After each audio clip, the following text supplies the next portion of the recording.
আজকে গানে গানে এখানে আমাদের ভ্রমণ চলছে রাঙ্গামাটিতে। যারা বিভিন্ন গ্রুপ নিয়ে এসেছে ভ্রমণ করার জন্য, তারা অনেক এনজয় করতেছে।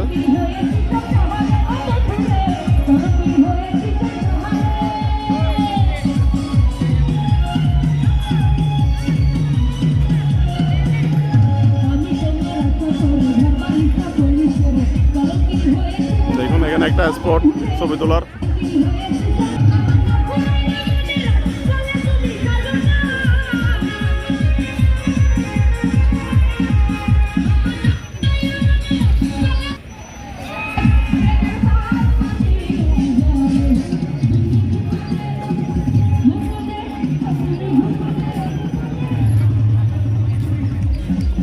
মানুষ কিন্তু অনেক এনজয় করছে এই ছুটির দিনে, বন্ধের দিনে।